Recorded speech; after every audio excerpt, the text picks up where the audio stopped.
उत्तर प्रदेश की राजधानी लखनऊ के वीवीआईपी इलाके में ऐसी घटना घटी थी जिसने लखनऊ से लेकर दिल्ली तक तहलका मचा दिया था। मामला डबल मर्डर का था और ये मर्डर मुख्यमंत्री योगी आदित्यनाथ के ऑफिस से महज चंद कदम की दूरी पर स्थित रेलवे के एक बड़े अधिकारी के बंगले में हुआ था। मामला इतना वीआईपी था कि महज 3 से 4 घंटे के अंदर ही पुलिस ने केस को सॉल्व कर लिया था। इसके बावजूद केस मिस्टीरियस ही रह गया और आगे ये केस बाप बेटी के पवित्र रिश्ते को शर्मसार कर देने की हद तक पहुंच गया। तो आखिर क्या है इस केस की पूरी कहानी? हत्या किसकी हुई थी, हत्या किसने की थी और आगे इस केस में क्या कुछ हुआ? चलिए जानते हैं सब कुछ सिलसिलेवार तरीके से इस वीडियो में। आगे इस केस में बाप बेटी के बारे में जो बातें सामने आई थी उसे सुनकर यकीनन आप शॉक रह जाएंगे। उससे पहले अगर आपने अब तक क्राइम की कहानी चैनल को सब्सक्राइब नहीं किया है तो जल्दी से चैनल को सब्सक्राइब कर बेल आइकन जरूर दबा लीजिए। दोस्तों, जैसा कि हमने बताया, ये कहानी उत्तर प्रदेश की राजधानी लखनऊ के पौष इलाके गौतमपल्ली पुलिस स्टेशन के विवेकानंद मार्ग स्थित बंगला नंबर 9 की है। अगस्त 2020 में ये बंगला रेलवे के बड़े अधिकारी आर.डी. वाजपेयी के परिवार का आशियाना हुआ करता था। 1998 बैच के रेलवे अधिकारी आर.डी. वाजपेयी का कुछ समय पहले ही लखनऊ से दिल्ली ट्रांसफर हुआ था। दिल्ली में फिलहाल आर.डी. वाजपेयी रेलवे बोर्ड के स्पोक पर्सन के पद पर कार्यरत थे। तब देश के रेल मंत्री थे पीयूष गोयल। ड्यूटी के चक्कर में आर.डी. वाजपेयी 29 अगस्त 2020 को दिल्ली में थे, जबकि उनकी पत्नी मालिनी दत्त वाजपेयी, बेटा सर्वदत्त वाजपेयी और एक 15 साल की बेटी लखनऊ के इसी बंगले में रह रहे थे। बेटी फिलहाल लोरेटो हाई स्कूल में 9th क्लास में थी और वो प्रोफेशनल शूटिंग की प्लेयर भी थी। इसने बहुत कम उम्र में ही कई बड़े शूटिंग टूर्नामेंट भी जीते थे। बेटा गोमती नगर संस्कृति यूनिवर्सिटी से ग्रेजुएशन कर रहा था। क्योंकि घटना के समय लड़की नाबालिग थी, इसलिए कहीं भी हम आर.डी. वाजपेयी की बेटी का नाम नहीं ले रहे हैं। खैर, 29 अगस्त को आर.डी. वाजपेयी का जन्मदिन था, मगर काम की वजह से वाजपेयी लखनऊ में परिवार के साथ नहीं थे। इसलिए वाजपेयी की पत्नी और बेटा फैसला करते हैं कि उनका बर्थडे घर भरी मनाएंगे और वाजपेयी शाम में उस प्रोग्राम में वीडियो कॉल के माध्यम से शामिल होंगे। सब कुछ प्लान करने के बाद दोपहर के समय मालिनी और सरवद कमरे में आराम करने के लिए चले जाते हैं, जबकि उनकी बेटी भी अपने कमरे में चली जाती है। अभी दोपहर के लगभग 3 बज रहे थे। आर.डी. वाजपेयी के साथ ससुर यानी मालिनी के माता पिता मालिनी के सरकारी बंगले से लगभग 5 किलोमीटर की दूरी पर गोमती नगर इलाके में रहते थे। लगभग 3 बजे शाम में आर.डी. वाजपेयी की बेटी घबराए आवाज में अपनी नानी को फोन करती है और उनसे कहती है कि मैं भाई और मां को उठाने की कोशिश कर रही हूं, मगर वो उठ नहीं रहे हैं। उनकी हालत कुछ ठीक नहीं लग रही है। जितनी जल्दी हो आप एम्बुलेंस लेकर यहां आ जाओ। इतना कहने के बाद वो लड़की फोन पर ही जोर जोर से रोने लगती है। लड़की के रोने की आवाज सुनकर मालिनी की मां घबरा जाती है। वो तुरंत इस बात की जानकारी अपने पति को देती है और फिर दोनों बस कुछ मिनट के अंदर ही भागते हुए आर.डी. वाजपेयी के बंगले पर पहुंच जाते हैं। नाना नानी और परिवार के दूसरे सदस्यों को देखकर लड़की और जोर से चिल्लाने लगती है और उनको एक कमरे की तरफ जाने का इशारा करती है। जब सभी कमरे में जाते हैं तो वहां का नजारा देखकर सभी के पैरों तले जमीन खिसक जाती। वहां उन्हें नजर आता है कि कमरे में मालिनी और उनका बेटा सरवद खून से लहूलुहान स्थिति में पड़ा हुआ था। वहां मौजूद लोग उन्हें जगाने की कोशिश करते हैं, मगर दोनों की ओर से कोई रिस्पांस नहीं मिलता है। स्थिति की गंभीरता को देखते हुए वहां पर मौजूद लोग जल्द ही इमरजेंसी नंबर 112 पर फोन कर देते हैं। बस चंद मिनट में एम्बुलेंस भी बंगले के बाहर पहुंच जाती है। इसके अलावा स्थानीय पुलिस स्टेशन के अधिकारी भी मामले की जानकारी मिलते ही मौके पर पहुंच जाते हैं। कमरे में ही मेडिकल टीम द्वारा दोनों का परीक्षण किया जाता है और उन्हें मृत घोषित कर दिया जाता है। दोनों के सर में गोली लगी थी। इतने वीआईपी इलाके में एक बड़े सरकारी अधिकारी की पत्नी और बेटे की दिनदहाड़े हत्या की खबर से पूरे प्रशासन में हड़कंप मच जाता है। इस बात की जानकारी दिल्ली में काम कर रहे आर.डी. वाजपेयी को भी दी जाती है। चूंकि वाजपेयी तत्कालीन रेल मंत्री पीयूष गोयल के करीबी अधिकारी के तौर पर काम कर रहे थे, इसलिए मामले की जानकारी पीयूष गोयल को भी हो जाती है। तुरंत पीयूष गोयल यूपी के मुख्यमंत्री योगी आदित्यनाथ से भी फोन करके मामले की जानकारी देते हैं और उनसे मामले में तुरंत आवश्यक कार्यवाही करने का अनुरोध करते हैं। क्योंकि अब इस मामले में दिल्ली और लखनऊ भी इन्वॉल्व हो चुका था, इसलिए राज्य के आला पुलिस अधिकारी मौके पर पहुंचना शुरू हो जाते हैं। सबसे पहले डीजीपी एच.सी. अवस्थी मौके पर पहुंचते हैं और अपनी जांच शुरू कर देते हैं। घटना के समय इस घर में इन तीनों मां, बेटे और बेटी के अलावा एक नौकर भी था। पहले शक नौकर पर जाता है, कहीं नौकर ने तो कुछ गलत नहीं किया है, मगर शुरुआती कुछ ही देर की जांच के बाद नौकर शक के दायरे से बाहर हो जाता है। अब पुलिस दूसरे एंगल से जांच करना शुरू कर देती है कि कहीं बाहर से आकर तो किसी ने इन दोनों की हत्या नहीं कर दी।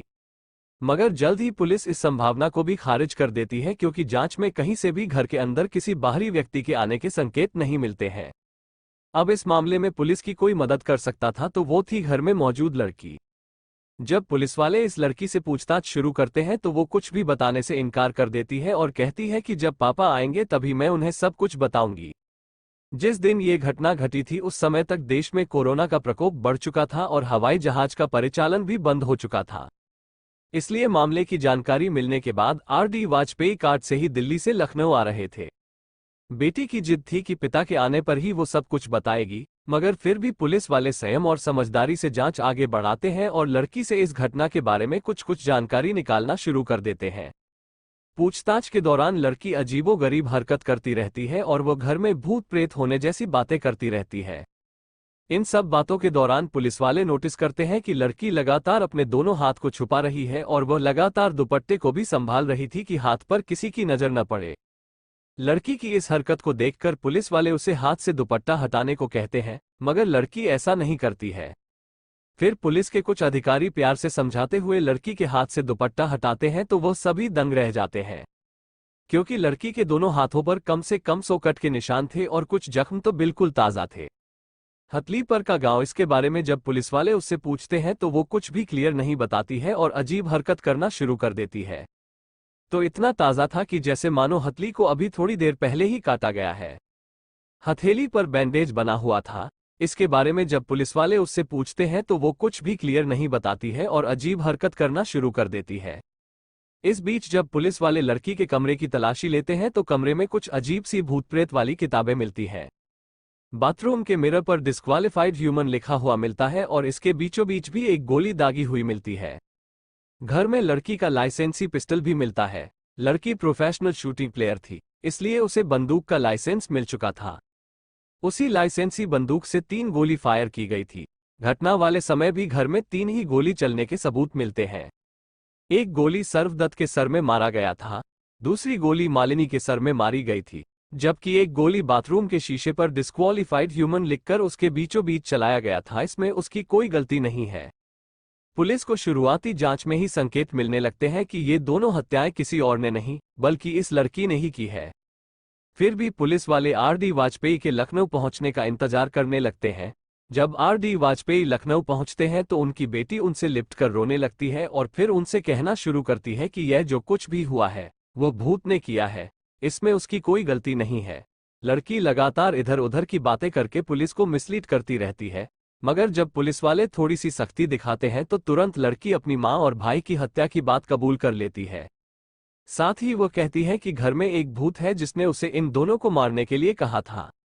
पूछताछ में लड़की यह भी कहती है कि मैं उस भूत के बारे में पिछले काफी समय से अपनी मां और भाई को बताया करती थी, मगर उन लोगों को भूत के होने का यकीन ही नहीं होता था। पूछताछ में खुलासा होता है कि जब मालिनी वाजपेयी अपने बेटे के साथ आराम करने चली जाती थी तब लगभग 3 बजे के आसपास उनकी बेटी अपनी लाइसेंसी पिस्टल लेकर अपनी मां के कमरे में दाखिल होती है और बिना किसी को कुछ कहे सीधा फायर अपनी मां के सर पर कर देती है। क्योंकि लड़की ऑलरेडी प्रोफेशनल शूटिंग प्लेयर थी इसलिए उसका निशाना बिल्कुल भी नहीं चूकता है और गोली सीधे उसकी मां के सर के बीचों बीच जाकर लगती है, जिससे उन्हें उफ तक करने का मौका नहीं मिलता है और वो वहीं पर मर जाती है। लड़की का भाई पास में ही आराम कर रहा था। वो कुछ समझ पाता उससे पहले ही लड़की उसके सर में भी गोली मार देती है और वह भी वहीं पर ढेर हो जाता है।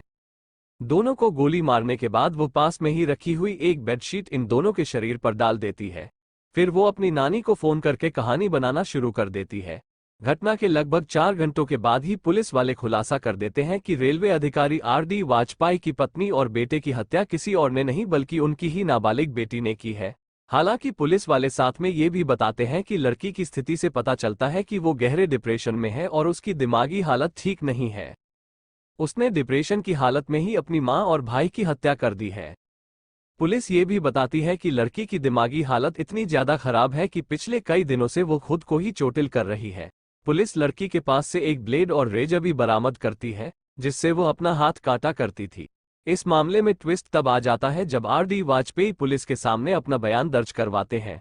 वो अपने बयान में अपनी बेटी को अपने पत्नी और बेटे का कातिल मानने से मना कर देते हैं और वो दावा करते हैं कि उनकी बेटी ने ये हत्याएं नहीं की है बल्कि घर में किसी बाहरी व्यक्ति ने घुसकर ये सब कुछ किया है। इसलिए वो हत्या का आरोप अज्ञात पर लगाते हुए एफआईआर दर्ज करवाते हैं। इस बीच घर में मौजूद दोनों लाश को अपने कब्जे में लेकर पुलिस वाले पोस्टमार्टम के लिए भेज देते हैं और फिर पोस्टमार्टम के बाद दोनों का अंतिम संस्कार भी करवा दिया जाता है। लड़की की हालत तब तक इतनी ज्यादा खराब हो जाती है कि वो अपनी मां और भाई के अंतिम संस्कार में भी शामिल नहीं होती है और वो अपनी नानी के साथ उनके घर पर रहती है। अंतिम संस्कार के बाद पुलिस वाले अपनी जांच आगे बढ़ाते हैं। लड़की के बयान तथा सबूतों के आधार पर लड़की को अपनी हिरासत में ले लेते हैं। आगे लड़की को 14 दिन की पुलिस कस्टडी में भेज दिया जाता है। पुलिस कस्टडी में सबसे पहले लड़की का मेडिकल एग्जामिनेशन किया जाता है, जहां उसे डिप्रेस्ड करार दिया जाता है। फिर लड़की को जुवेनाइल कोर्ट में पेश किया जाता है। यहां आर.डी. वाजपेयी अदालत से रिक्वेस्ट करते हैं कि उनकी बेटी की हालत ठीक नहीं है, इसलिए उसे जेल में रखने की बजाय उनके घर में ही कस्टडी में रखा जाए। Court RD. वाजपेयी के इस रिक्वेस्ट को मान लेता है और फिर लड़की को उसके घर में ही कस्टडी में रखा जाता है। साथ ही सिविल ड्रेस में पुलिस वाले उसके घर पर तैनात कर दिए जाते हैं।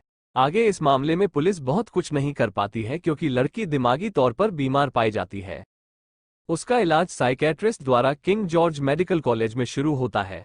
आगे इस केस में लड़की के खिलाफ बहुत कुछ नहीं होता है। जल्द ही उसे अदालत द्वारा बेल भी मिल जाती है और फिर कुछ महीने बाद लड़की अपने पिता के साथ दिल्ली में ही रहने चली जाती है।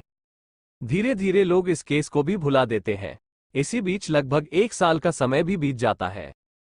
तभी एक बार फिर से आर.डी. वाजपेयी और उनकी बेटी जबरदस्त तरीके से चर्चा में आते हैं और इस बार इन दोनों के चर्चा में आने की वजह बहुत ही शर्मनाक और भयानक थी। जिस नाबालिग लड़की पर पागलपन की हालत में अपनी मां और भाई की हत्या का आरोप लगा था, वही लड़की 23 नवंबर को अपने पिता आर.डी. वाजपेयी तथा अपनी बुआ पिंकी तिवारी के खिलाफ अलीगंज थाने में रिपोर्ट दर्ज करवाते हुए शिकायत करती है कि उसके पिता 2013 से ही उसका ये शोषण कर रहे हैं। इतना ही नहीं, लड़की दावा करती है कि मां और भाई की मृत्यु के बाद जब वो दिल्ली में अपने पिता के साथ रहने गई तो वहां उसकी बुआ ने जबरदस्ती उसे पिता के कमरे में भेजना शुरू कर दिया था। लड़की अपने पिता और बुआ पर इतने गंभीर आरोप लगाती है कि पिता और बुआ के खिलाफ पोक्सो एक्ट के तहत मामला दर्ज तो किया ही जाता है, इसके अलावा उन पर छेड़खानी और बाहर की धाराओं के तहत भी मामला दर्ज किया जाता है। चूंकि बेटी ने अपने पिता और बुआ के खिलाफ मामला दर्ज करवाया था, इसलिए मामला दर्ज होने के बाद ये दोनों आरोपी स्थानीय अदालत में जाकर अरेस्ट स्टे ले लेते हैं। यानी पुलिस उन्हें चाहकर भी गिरफ्तार नहीं कर सकती है। अब इस केस की मौजूदा स्थिति की बात करें तो अदालत में साबित हो गया कि लड़की ने डिप्रेशन में आकर ही अपनी मां और भाई की हत्या की थी, इसलिए उसके खिलाफ कोई भी कठोर कार्रवाई नहीं की गई और मामला आज भी अदालतों की फाइलों में पड़ा हुआ है। वहीं लड़की ने जो आरोप अपने पिता और बुआ पर लगाया था, उस मामले में दोनों को आरोपी बनाते हुए पुलिस 2022 में चार्जशीट फाइल कर देती है। फिलहाल यह मामला भी अदालत में चल रहा है। दोस्तों, ये पूरी कहानी जानने के बाद आप क्या कहना चाहेंगे कमेंट बॉक्स में जरूर बताएं। अगर आपको हमारी मेहनत पसंद आई हो तो इस वीडियो को लाइक और शेयर